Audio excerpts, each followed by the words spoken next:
Well, the McDonald family is on the move again. It is Monday evening. We're going to get into Northfield a little bit late. We opted to go to Northfield tonight and then on to Scioto tomorrow morning early. Amy wanted to jog Brace for Landing, and I want to see Brace for Landing go also. Got the preferred snack of the McDonald traveling family, little Cheez-Its. I love these little things. Anyway, this is a big week for us. Now, I've said that a few times this year. It was a big week when we raced in the Next Generation. That was pretty awesome. We've already seen Crantini win the PA All-Stars. So we got a lot of luck heading into this week. But this is the first week for the Sire Stakes in Pennsylvania and in Ohio. We are going to see a stacked card of Pennsylvania-bred trotting colts on Wednesday come from the stable. We are going to tomorrow. We're going to race Swingy Senorita. We're going to race Sweet on Pete, Purple Aura, and 1-2 Skip a Few in Scioto. Then next Sunday, we kick off the Sire Stakes meet, the Sire Stakes start to the Sire Stakes in Ohio for our trotting fillies. Now, although Swingy Senorita won the Next Generation, that's not a Sire Stake race any more than the PA All-Stars is a Pennsylvania race. This week is the start to the season. So we've had a ton of luck. Certainly no complaints from me or anybody else in the stable. But now the stakes are here, and we're starting them all. Starting on Wednesday, if you're in the area, you want to come over, it should be a fun day. Crantini, it looks like Carter Michael Deal might make a start. Yeah, his blood was a little iffy, but certainly not enough, I don't think, not from what I saw already. We'll retake it on Tuesday. But I haven't seen enough in his blood or his demeanor or from what Jason is telling me to say this horse shouldn't race on Wednesday. So he'll likely go behind the gate. Maybe the opposite for Enzo Aguayo. There is enough there with that GGT. Looking at what he's gone through over the last week, there is enough for me to say maybe not. But we'll see. There's a lot of time, still a lot of grass between now and Wednesday. 48 hours. We'll draw blood again tomorrow, take a look at it, and go from there. Now, I wanted to bring everybody an update on a number of horses. I touch on the horses, but sometimes I leave a few out, or I skip over them, or I just give you a couple of words, and it leaves people still wondering, right? I had some people text me today asking about horses. I had one of our clients message me a little upset that Landing Strip was in to go at Grand River Raceway, and, here's the thing. I don't like reading into emails, but it appeared to me that this particular client, good client, was of the belief that Landing Strip should be on the same trajectory as, say, Spitfire Overseas or Crantini, and it's not that he won't be, but he certainly is not yet.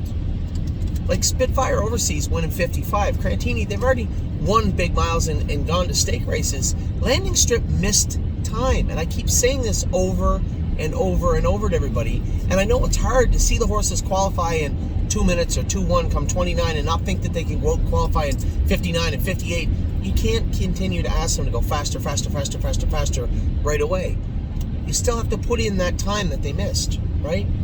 And yeah, the only problem I have with Grand River on Friday with Landing Strip is the 8-hole, but that's racing. There's not much you can do. It used to be that they gave you that inside draw, and I don't even know if I'd want the rail or 2-hole. Now with Landing Strip, I don't think it's that big of a deal to draw the inside, but if you got a horse, say, Landing Pad, we'll talk about him in a minute, I would rather have the outside with him than the inside.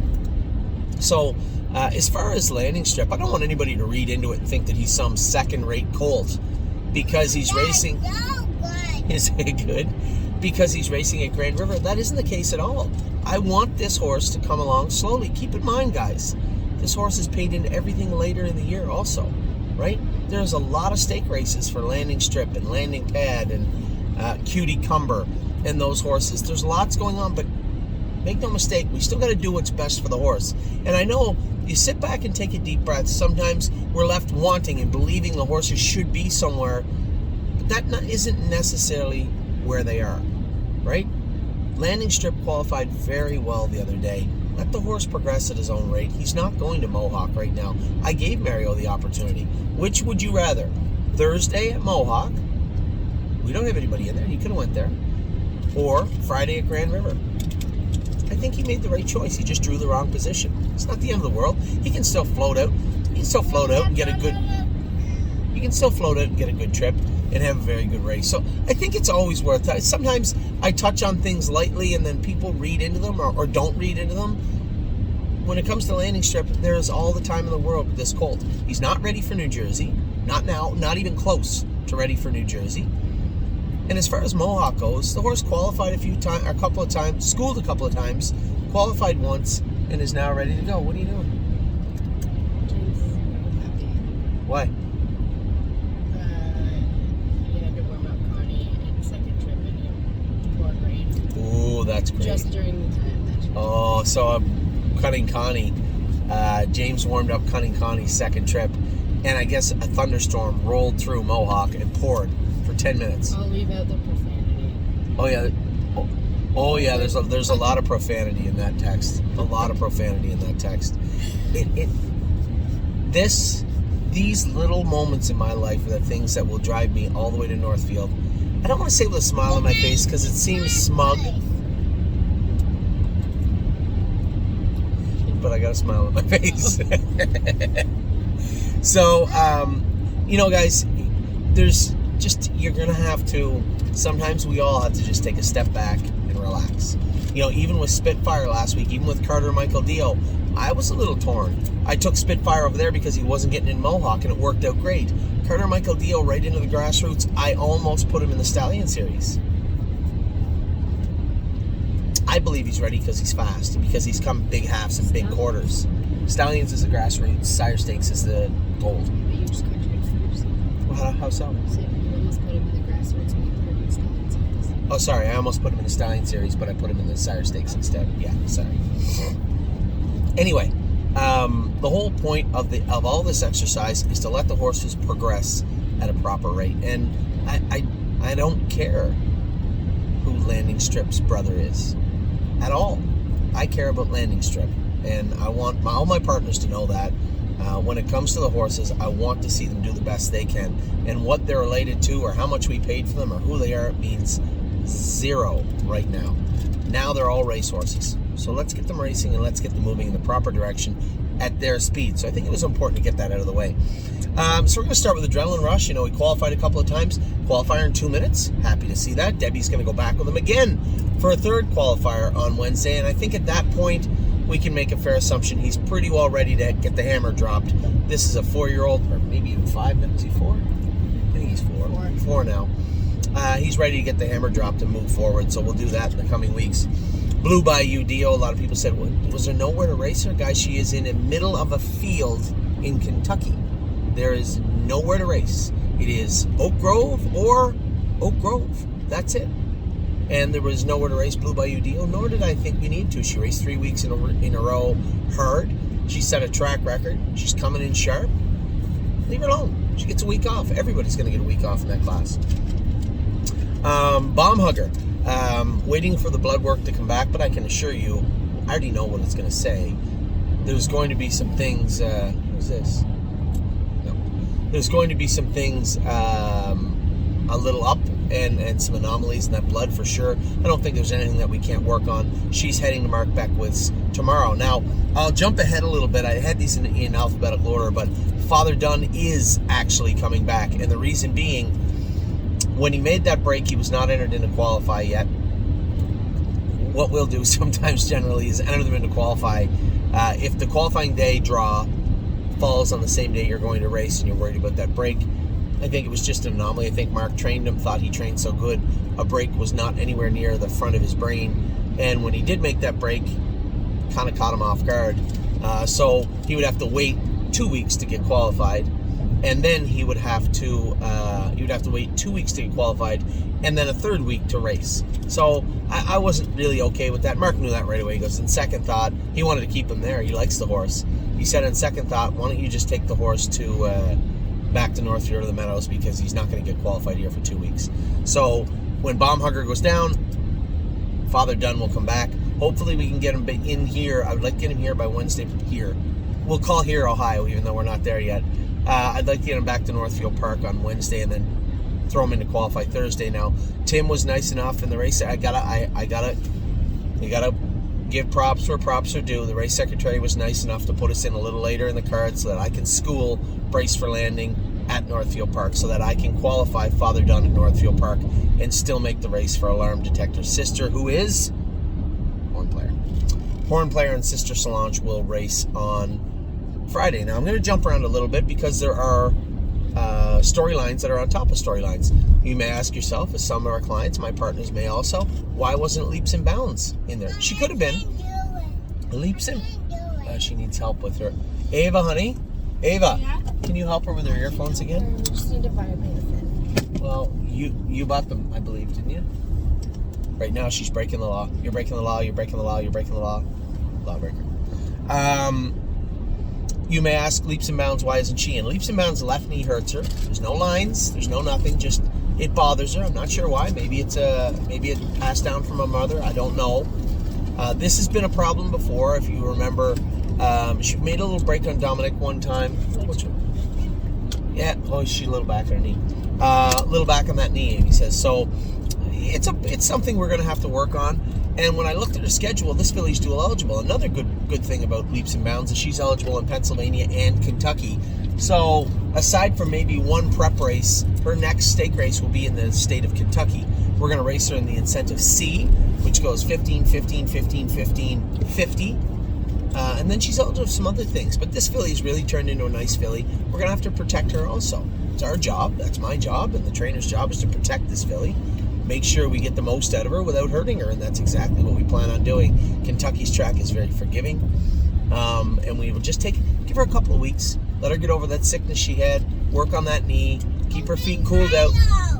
That's right, we're going to Ohio, and then we'll race her in Kentucky. So that's the plan with Leaps and Bounds. Now, where we're Brace for Landing was next on the list. As I just said, he's going to school on Thursday.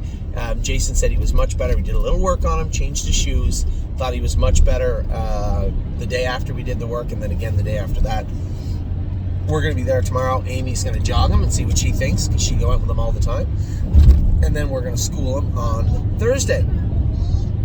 Carter Michael Dio, as I alluded to in an earlier... What's wrong, honey? As I alluded to when I was talking a couple of minutes ago, Carter Michael Dio's blood didn't come back bad, but it was pretty clear that maybe that ship was a little harder on him. So we're going to try and get him over to Tim's. He might have been going over tonight or maybe tomorrow, but we got to get him over there. Century Invictus, a lot of people said, one person said to me, he raced terrible and horrible. Guys, again, you know that Century Invictus, 1, is not a big track horse, 2, is a middle-of-the-road grassroots horse. But the horse that raced the other night, clearly there was something bothering him. He let up horribly in the last... He let up horribly in the last 100 yards and was not himself. I mean, that you guys should know, and you know that. That horse was not himself the other night. We drew his blood. His differential was a little flipped. His GGT was a little bit high. The horse was sick. Same thing that went on... What's that? Same thing that went on with No Free Lunch. His differential was still flipped on Friday. That's why he wasn't in to go. And I don't know if you're going to see him in to go this week. He may opt for a schooler and then put him in to go next week, because he, as I said, there's a number of different viruses floating around, and it's not the same one for a lot of the horses. Cash Deals was quite sick. She was next on the list to talk about. Cash Deals was quite sick and missed her start this week. I apologize. I did not. I waited until after the draw, and then a ton of people messaged me, hey, what happened to Cash Deals? She was sick. So you guys know that. The way she raced, she was sick in Sarnia. What's that? You're a genius. Great job, honey. She was a little bit sick in her last start and took it quite hard. You know, it took her a good week to get over it. Was not ready or prepared to go back into stakes company.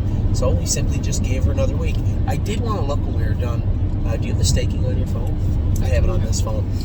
You don't? I have it on this phone.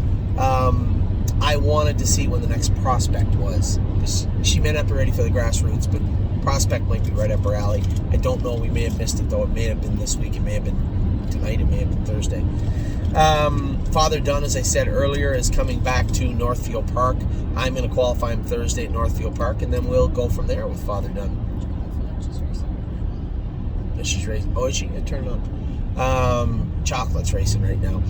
Five Fish Species. I saw her on the track today. She looked good.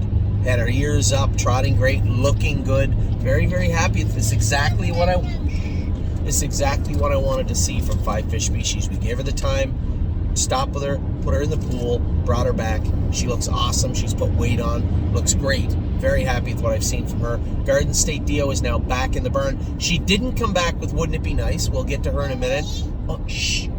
Only because Wouldn't It Be Nice got her halter off. She can be a little dirty sometimes, and it was a little too much for Debbie on her own. So 3 of them are going out to get Wouldn't It Be Nice on Wednesday morning. GJ's ATM, I guess he didn't really need to be on the update list. This is a horse that looked great the other night. It looks like I will be able to slide out there on the 22nd to go with GJ's ATM and to go with... what happened to your Genius? Genius move? I can't do this for 4.5 It doesn't hours. seem like that's a genius move. She has this. I see. Garden State Dio, as I said, is back in now. GJ's ATM. I am going to go out and drive Rosita's Dream and him. The next race goes for $12,000. It's an elimination with a final the week after for $50,000. I'm going to try and clear my schedule so I can get out there. Obviously, if they both make the final, I can't drive them both. But we'll see. Let's one at a time. Let's see if they're good next time, and then we'll go from there. Week by week with these two. Very happy with Rosita's Dream and GJ's ATM thus far, and Mr. Eaton in Illinois. Grace is racing this Friday. A lot of people thought she was poor her last start. She's been poor her last 3 starts, but for all different reasons. Her white count was a little bit elevated again. Thank you. Her white count was elevated again this week, a little bit higher. So the vet opted to go a little more aggressive. Antibiotics for 3 weeks for her to try and drive out whatever is still ailing her, and then also put her on some stuff for her hind gut. They believe this is all attributed from that you try that right down. It's all attributed to the 0. This is all attributed to when she had that bout of colic 5-6 weeks ago. So there's nothing seriously wrong in her blood, but there are some things we're working on, and those markers that are pretty evident, I believe it goes without saying, are causing this sluggish behavior from a filly that I think still has a very bright future. There shouldn't be any long-term reason why she can't rebound and become the filly she was again, regain that form. High Enterprise was sicker last start, trained on Wednesday. Now the fillies and mares, 2-year-old fillies and mares maiden, did not fill Thursday at the Meadows, but if they need a horse to fill that class, that 2-year-old race on Friday, I've told him High Enterprise will be available in the bullpen if we need her on Friday. That would make it 6 days before her next stake race, but I believe a great prep race. She's going to a 5/8 for her first Buckeye start. It would be a great race for a number of reasons, I believe, for her next Friday at the Meadows, so I hope she can get in. Horn Players in on Thursday in the final of the pop-up series. Now, full disclosure, I did talk to Ron Burke yesterday. I actually I talked to him, and what he had said kind of was right on the same theme of what I thought. I was tinkering with the idea of sending her to Ron for the final of for the next leg of the kindergarten, which went on Friday. And I told him, I said, my thinking is I don't know for sure if she's good enough yet. And I think I'd rather know for sure. And he goes, I think you never know what you're going to hook in those races. Should make sure she's, as I put it all the time now, screwed down real tight when she goes into her races at the Meadowlands. I agreed. So I am going to race her on Thursday, and I'm probably going to cut her loose on Thursday. I'd like to see a mile and 56 from Horn Player Thursday at the Meadows, but we will see. Now, where does that leave us? Landing Pad. Don't know if you're going to see him race tomorrow night. In fact, I would say probably not. It would be unfair to race Landing Pad. His differential is flipped. You saw what happened to No Free Lunch when we tried to race him when his was a little flipped. So I think Landing Pad will probably be no-go for tomorrow night. I heard him cough twice in the barn today, and we went and drew his blood, took it down. Differential was flipped. His liver's a little high, but that really wasn't the concerning problem. The differential being flipped was. The problem is when you race someone the differential. So I'm saying something you may not understand what it is. So you have these breakdowns in the blood of, what is it, monocytes and lymphocytes are the two big ones? Neutrophils. And monocytes? No. And Lymphocytes is like white cells. so the way the breakdown is, it's supposed to be like, in a perfect world, I believe 60-40. But realistically, it's like 50-38. And then there's 3 other levels that could have very minuscule numbers. But those two top blood categories should be 60-40 theoretically. And what happens sometimes is you'll see them flip. They'll be 40-60 or 40-52 and then 6 monocytes, and it's usually an indicator the horse is getting sick. And if you race or was sick, but generally it's getting sick in my experience. And when you race them when they're flipped, 1, they're no good, and 2, it seems like it takes a little longer for them to flip back. So what you're probably seeing is that little under the weather. He had some red pimples in his throat, much like Enzo had last week.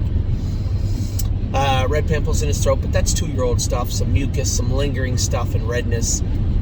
Nothing good to talk about going into this race. And I just don't think there's a necessity to race him. Certainly, even if he's 93%, do we really want to race him when, quite frankly, I wasn't certain he was ready to rock anyway going into this race? I'd rather treat him for 3 or 4 days and maybe school him on Friday. I think under medication in an unofficial capacity, we can safely school him on Friday. But again, maybe we'll take that blood Thursday afternoon or Friday morning early, just to see if those levels have flipped back.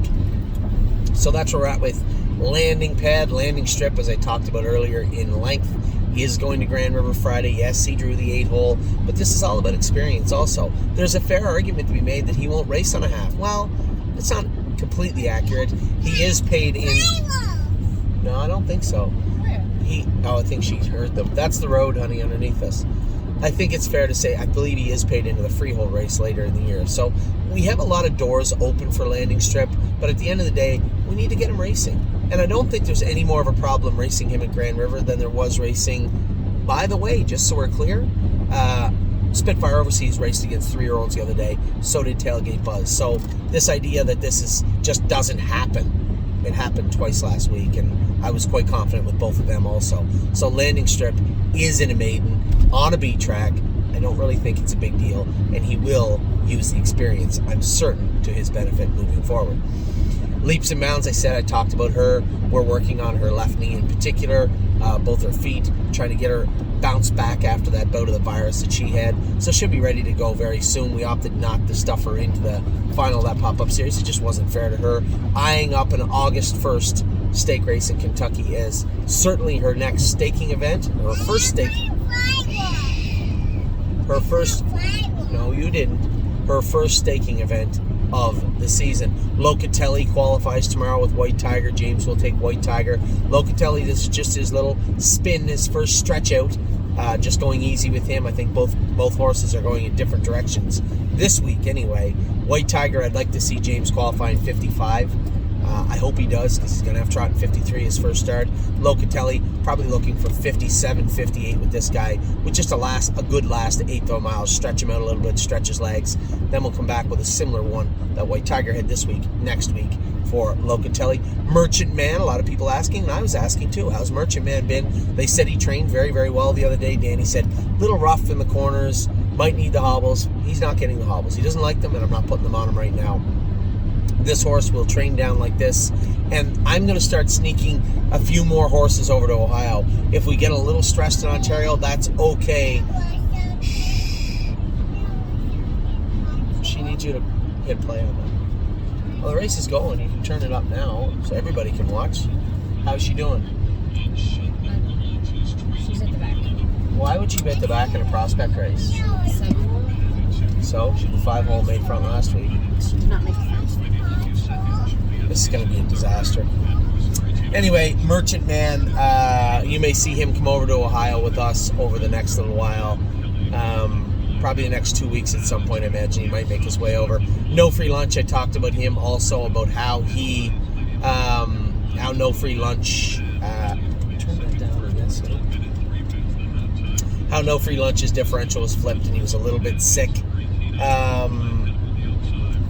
He's coming back good now. Harry said his blood was better, but still flipped on the weekend. So expect, this is what happens though. This is what I just told you. When you race and then you draw after the race and say, hey, what happened? And they're flipped, they may stay flipped. So for a little bit. What's going on? Came first up hard. Just tired. Who's driving her? I don't know. She's back in training. Oh, that's good. Probably a little bit sick also. Oh.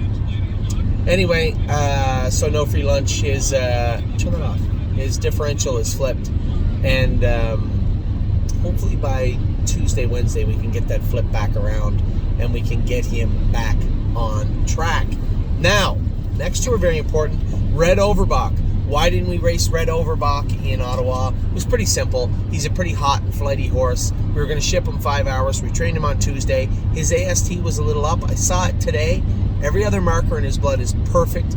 That's not true. His iron and his red count are a little bit low, but his AST is coming down now. So I'm going to school him tomorrow with every intention of racing him at the first availability at Mohawk. So I noticed they wrote the non-winners of 3 on Thursday. He just wasn't quite ready for the non-winners of 3 crew just yet. So I suspect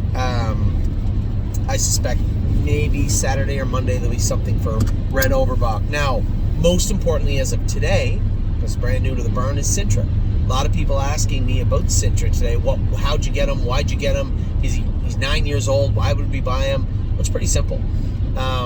Patrick the Piranha is a very nice horse, a little bit of age on him. Sintra's got $1.5 million made a mark at 147 and 2, and you might say, well, those days were long behind him. You're right, they were. But 14 days ago, 15 now, he paced 149 and 4, come 26 and 3. So his days of going fast are not behind him at all. There's lots of good racing left in this horse. He's the type of horse that likes to be the boss, right? The big fish in any pond. And he was his whole life, and he's not now. He's not Jimmy Freight type horse anymore. He slipped a little bit, but that doesn't mean he's not useful. We're buying a horse that fits near the bottom of the ladder right now at Mohawk, and when he gets back up through those middle of the classes, if he isn't as good as we hope he'll be, it's not hard. We'll just find a new place for him. He can go to Illinois. I talked last night about Illinois in particular and Minnesota. He can go to either of those places and a number of others. All we have to do is just find the right one. Finding a class and finding a jurisdiction for a horse that can pace around any size track and just paced at 49 is not really that hard to do. And he'll always carry value. So I don't think there was much risk in buying Sintra for $76,000 at all. I think it was rather easy. Not very difficult at all. So Sintra will either race Saturday or the next Saturday. Harry called me about it today. When do you want to enter Sintra? I said, Harry, enter him wherever we want. Jog him tomorrow. Tell me how he feels. Tell me how he looks. We'll draw his blood. See how he is. Make sure he's healthy. Get an equipment card on the horse from Dave Maneri. I know Dave Maneri didn't want to sell this horse. He had partners that probably wanted out. And that fella came out a little wide there. He has partners that probably wanted out. And, I talked to Dave afterwards, and, he made quite a few references about Sintra being part of the family. So I know he probably didn't want to move him, but at the same token, this is horse racing. And there's definitely a spot in our stable, in our program, for a horse like Sintra. We will, as I've said, we will continue to purchase talented horses and try to shed the ones that just aren't quite going to make it. And I think that will ensure that we continue to have a very viable, very strong stable moving forward. So that is Sintra. Sir Strong is going to school Friday. Much like Landing Strip, I am in no rush with Sir Strong. None. He's not going to New Jersey. Look, I gotta ignore this guy again. I'll call him right back. I've been bouncing around trying to talk to this gentleman all day. So, Sir Strong, been trotting good. He'll see him school. If you want to go to Mohawk, you'll see him school Friday. Johnny, I asked Dominic, just asked Johnny if he. Johnny knows the horse very well, knows where all his equipment goes. Austin Sorey's already schooled him twice. School him again. I want to see him out in 59 or 2 minutes, and then he'll be in to qualify. Slim Jimmy tied up the other day. He's never tied up in his life. His AST was 1,200. I couldn't understand why. Can't cut out the shoeing. He's had the same shoeing on for the last 4 weeks. I don't think it was the shoeing. He scoped clean. It was a little odd. What was it? I did not want to see a high liver count. I've had enough of the high liver counts for 1 month or one summer. I believe Slim Jimmy raced adequately, more than adequately, considering his AST level. It's about 1,200. We can get that down, no problem. He'll race next week. It was a hot day and a long ship for him, so hopefully they can get us in an earlier race. And Slim Jimmy can be in a spot where he can do some damage this week in Sauda. Twinbee Habanero, a lot of people ask me about him. My apologies again. I love Twinbee Habanero. I don't know, quite a chunk of Twinbee Habanero. He got injured when I trained him in 2 minutes. The day I trained him in 2 minutes, he was coming a half in 56 seconds when he run. Lots of speed. Hopefully he takes all these little breaks that he's caused on himself, that he's brought upon himself, and puts them to some use also in the rest of his body. Greg's been going with him, said he's been going good. Might actually put him into school next week. Just tell him to follow along, go a mile and 2.2 or 2.3 with him. I don't want to waste too much time getting him back. His foot's good and knitted together and healed up good, and he's feeling good and he's training good at a mile and a half. Maybe 1 mile and a half tomorrow.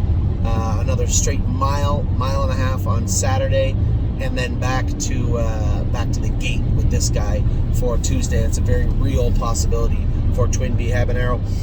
Unbeatable Kemp. I don't think I was clear. A couple of people said, well, is he racing in Pennsylvania? No, he is turned out in Pennsylvania at Schaefer Farms. This guy wasn't going to race in New Jersey. I don't want to race him in No Lasix in Kentucky. He's raced great for us all spring. It's not that he's tired. Quite the opposite. He's ready to go.